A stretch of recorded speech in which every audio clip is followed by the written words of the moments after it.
Bismillahirrahmanirrahim. Hamdan wa syukron lillah. Salatan wa salaman ala rasulillah. Wa ala alihi wa sahbihi wa mawalah wa la hawla wa la quwata illa billah.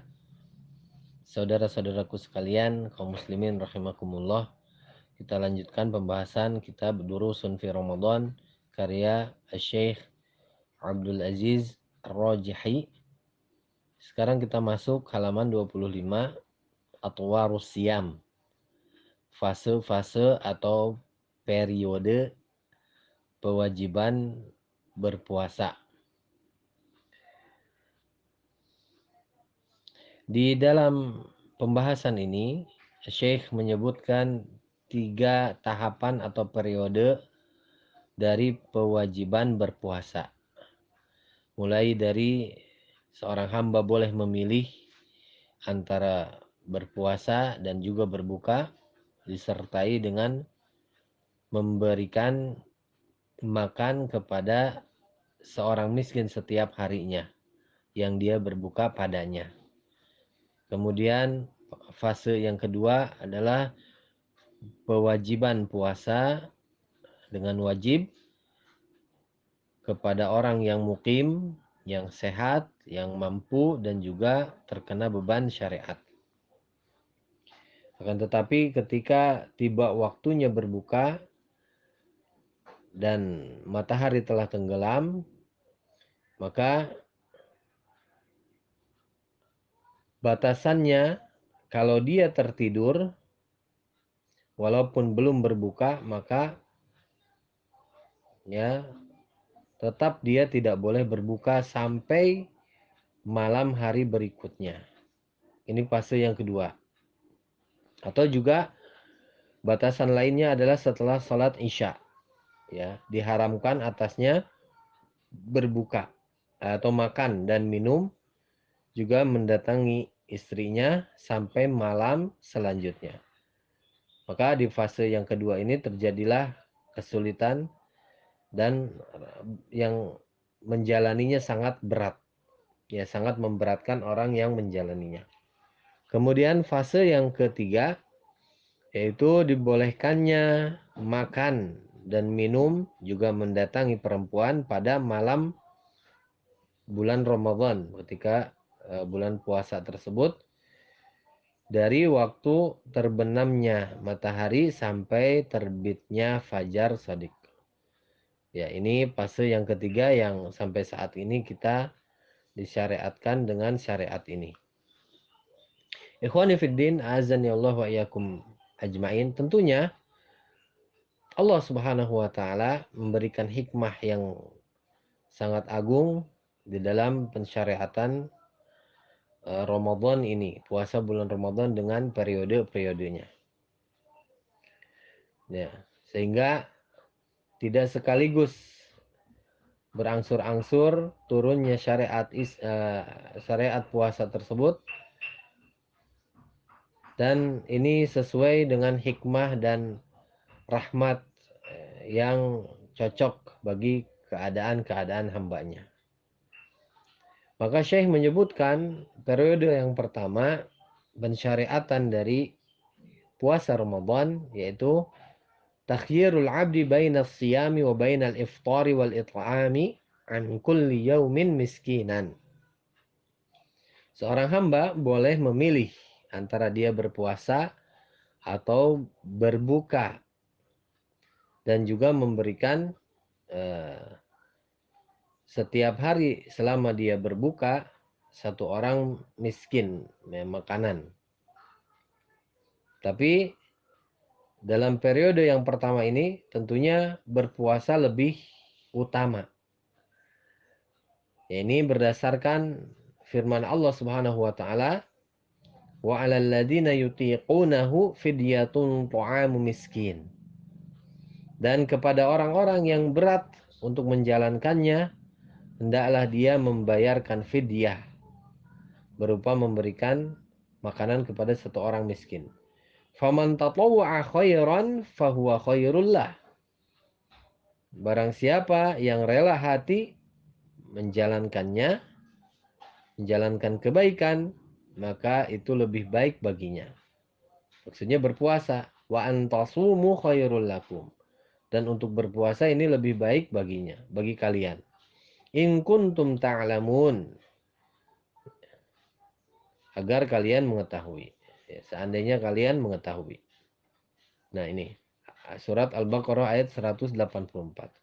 Dan ayat ini tentunya turun atau urutannya setelah firman Allah mengenai kewajiban puasa, yaitu ayat 183. Ya ayyuhalladzina amanu kutiba alaikumusiyam. Wahai orang-orang yang beriman, telah diwajibkan atas kalian berpuasa kama kutiba alal ladzina min qablikum la'allakum tattaqun. Sebagaimana telah diwajibkan kepada orang-orang sebelum kalian agar kalian bertakwa. Ayyaman ma'dudat, hari-harinya berbilang. Faman kana minkum maridun aw ala safarin fa'iddatum min ayyamin ukhra.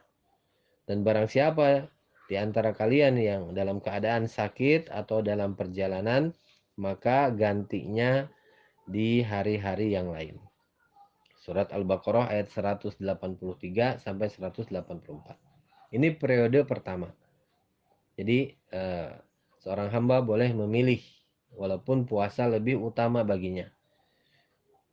Kemudian periode yang kedua, fase yang kedua, kewajiban puasa atas orang yang mukim, yang ada di tempat tinggalnya dalam keadaan sehat, yang mampu dan memang sudah sampai kepadanya beban syariat mukallaf. Dan tetapi ketika sudah masuk waktu iftar, berbuka, terbenam matahari, lalu dia tidur. Seandainya dia tidur sebelum dia berbuka atau sudah sholat isya, maka haram baginya lagi untuk makan dan minum meskipun dia belum makan. Jadi batasannya hanya ketika tenggelam matahari sampai dia sholat isya atau dia tertidur. Nah, ini tahapan yang kedua. Haram bagi dia setelah itu makan, minum, mendatangi istrinya sampai malam selanjutnya. Maka ya pada saat itu terjadilah kesulitan orang-orang menjalankan puasa pada periode kali ini. Periode yang kedua ini ya terjadi kesulitan, kesusahan yang memberatkan. Kemudian periode yang ketiga, ibahatul akli wasyurbi wan nisa fil lailis siyam min ghurubi syamsi ila tulu'il fajr. Dibolehkannya makan dan minum juga mendatangi istri di malam puasa ya bulan Ramadan dari waktu terbenamnya matahari sampai terbitnya fajar shadiq.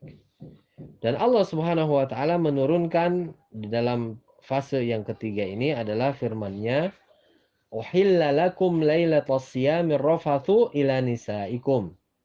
Dihalalkan bagi kalian pada malam hari puasa malamnya untuk bercampur dengan istri-istri kalian. Hunna libasul lakum wa antum libasul lahun. Mereka adalah pakaian bagi kalian dan kalian adalah pakaian bagi mereka. Alimallahu annakum kuntum takhtanuna anfusakum fataba alaikum wa afa ankum. Allah telah mengetahui bahwasannya kalian tidak dapat menahan diri kalian, maka Allah mengampuni kalian dan memaafkan kalian. Fal'ana bashiruhunna wabtaghu ma kataballahu lakum. Maka mulai dari sekarang silahkan campuri mereka dan carilah apa yang Allah telah wajibkan kepada kalian. Lakukanlah apa yang telah Allah wajibkan kepada kalian. Wa kulu washrabu hatta yatabayyana lakumul khaytul abyadu minal khaytil aswadi minal fajr. Makan dan minumlah, jadi di malam harinya, hingga nampak jelas benang putih di atas benang hitam, yaitu fajar. Tsumma atimmus siyama ilal lail. Kemudian sempurnakanlah puasa kalian sampai malamnya.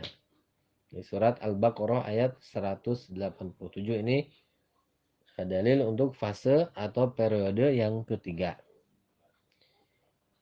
Dari Al-Bara' Ibnu Azib radhiyallahu anhu yang mengatakan, dahulu para sahabat Muhammad sallallahu alaihi wasallam kalau seseorang berpuasa di antara mereka, kemudian masuk waktu berbuka dan dia tidur sebelum dia berbuka, tidak makan belum makan ya pada malam hari tersebut, belum berbuka malam hari tersebut ya dan lam yakul lailatahu wala yaumahu hatta yumsi. Jadi tidak makan pada malam hari tersebut sampai malam dan siang hari berikutnya sampai kembali lagi waktu sore hari di hari berikutnya. Maksudnya setelah hari berikutnya besoknya ketika waktu berbuka. Wa inna Qais bin Sirmah al-Ansariyya, dan sesungguhnya ada Qais bin Sirmah, tapi kalau Al-Imam Ibnu Katsir meriwayatkan mengenai tafsir ayat saum ini, membawakan riwayat bahwa laki-laki ini namanya Sirmah Al-Ansariyya, orang Ansor, kana shaiman, dia berpuasa. Falamma hadara al-iftaru atamra'atahu, ketika waktu berbuka dia mendatangi istrinya. Faqala laha, maka dia katakan kepada istrinya, a'indaki ta'am, apakah engkau memiliki makanan? Qalat, istrinya mengatakan, la, tidak, walakin antaliqu fa'atlubu laka, saya akan pergi untuk mencarikan untukmu. Wa kana yaumahu ya'mal, laki-laki ini Qais bin Sirmah ini sehari-harinya bekerja. Fagolabathu ainahu, ya pada saat itu ternyata sambil menunggu matanya mengantuk sehingga dia tertidur. Faja'athum ra'atuhu, lalu datanglah istrinya. Ketika istrinya melihat dia, ya, maka ya, betapa lelahnya engkau, terpuruknya engkau, sehingga di pertengahan hari berikutnya dia pingsan. Maka diceritakanlah hal tersebut kepada Nabi SAW hingga turunlah ayat uhilla lakum lailatas siyamir rafathu ila nisaikum. Maka para sahabat bergembira dengan kegembiraan yang sangat, ya, dan turunlah ayat wa kulu washrabu hatta yatabayyana lakumul khaytul abyadu minal khaytil aswad. Nih. Ini hadisnya dikeluarkan Al-Imam Al-Bukhari. Al-Imam Ibnu Katsir menyebutkan bahwa pada saat Sirmah ini dia orang ya mengikuti syariat pada saat itu. Tetapi ada kabar bahwa Umar bin Khattab adalah orang yang tidak bisa menahan, sehingga beliau melanggar larangan setelah tidur kemudian berkumpul dengan istrinya. Nah, akhirnya turunlah ayat ini. Ini sebagaimana yang diriwayatkan atau disebutkan riwayat oleh Imam Ibnu Katsir, ya, dalam hadis riwayat Ahmad. Maka di dalam hadis ini ada taqyid, ada pembatasan larangan dari makan dan pembatal-pembatal dengan tidur. Ya, kisahnya Sirmah. Kalau sudah tidur nggak boleh lagi makan walaupun dia bangun sebelum fajar. Ya.